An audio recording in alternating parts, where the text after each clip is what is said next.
welcome to our afternoon program. I'm so excited about this program. We have some conversation with some doctors about our health, and we have a really exciting experiment with Mr. Garhett. So I'm excited about that, and we might have some extra other things thrown in on the side. So it's going to be really fun. But before we get to that, we have a time where we're going to do some nature or object lessons.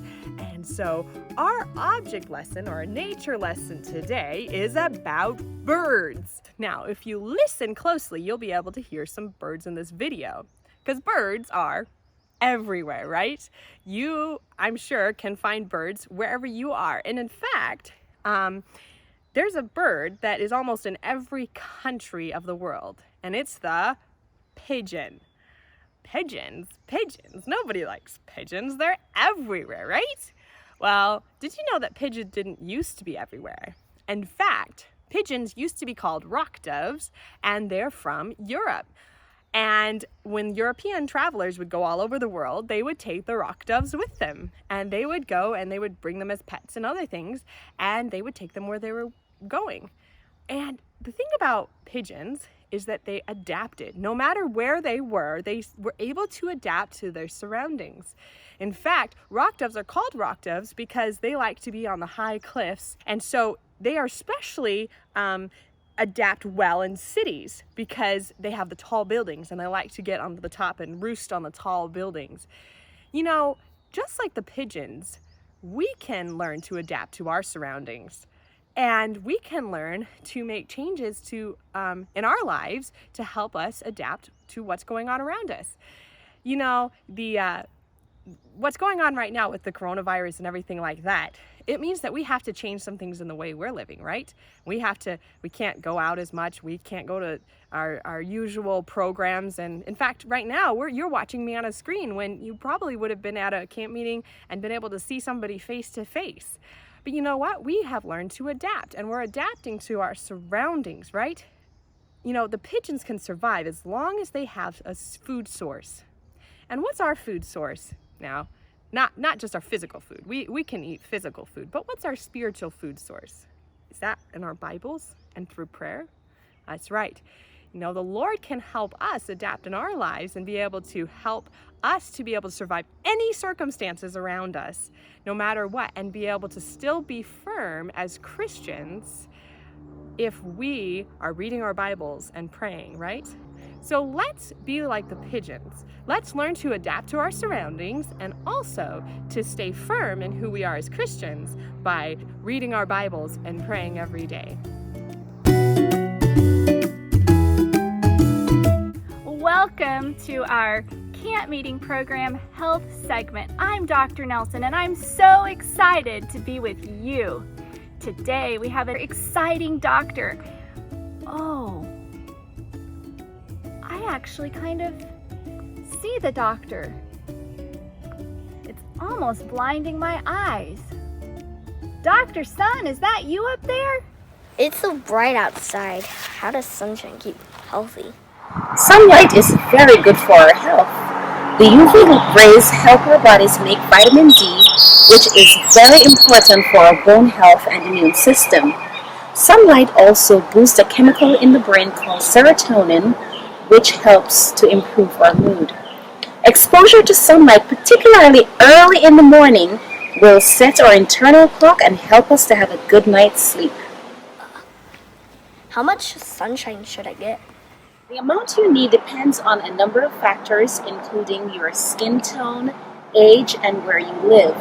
If you are of a lighter complexion, you need at least 15 minutes of sun exposure every day. For those with darker complexion, you should try to get at least 30 minutes of sunlight every day, providing you are not wearing sunscreen. Why does my mom make me wear sunscreen? Too much sun exposure can cause skin burn. If that happens repeatedly, you are at risk of developing skin cancer when you become an adult. So if you plan to be in the sun for more than, say, 20 minutes, it's ideal to wear sunblock. Anything else I should know about how you keep me healthy? Jesus wants us to be healthy. He has provided the sun and many other wonderful things in nature to help us stay healthy.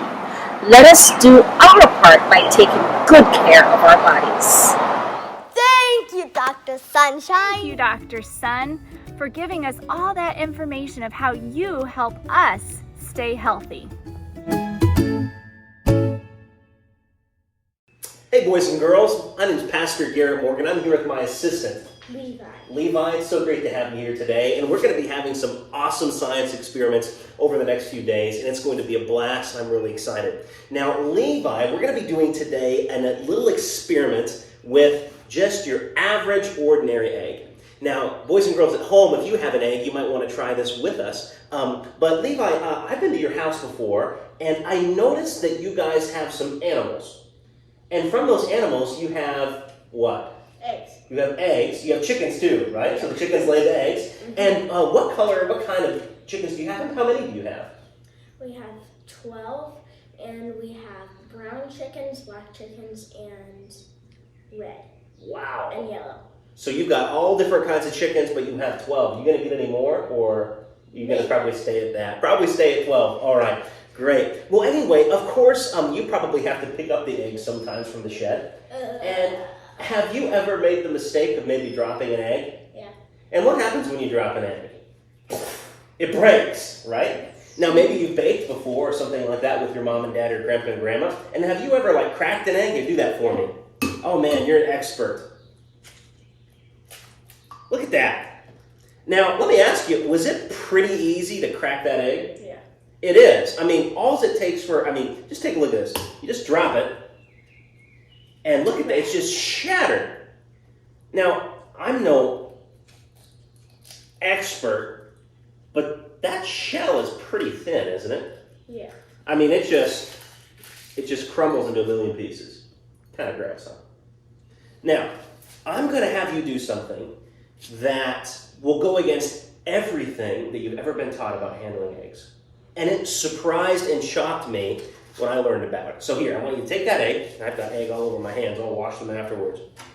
And I want you to take that egg, put it in the palm of your hand, and again, really brittle, but I want you to take your fingers, put it around that egg, there you go, and I want you to squeeze as hard as you can.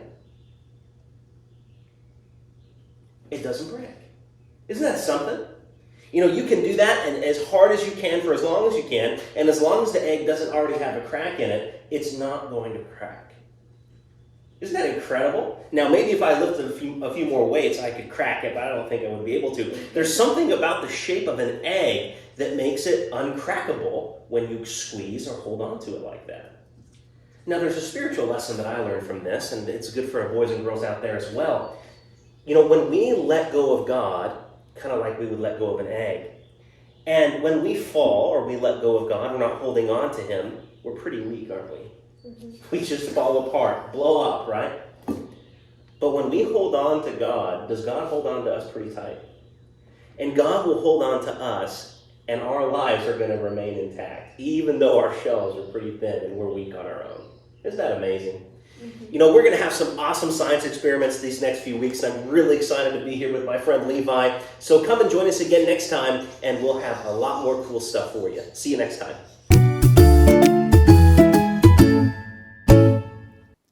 Be strong and of a good courage. Fear not, nor be afraid of them. For the Lord your God, He it is that doth go with thee. He will not fail thee, nor forsake thee. Deuteronomy 31:6.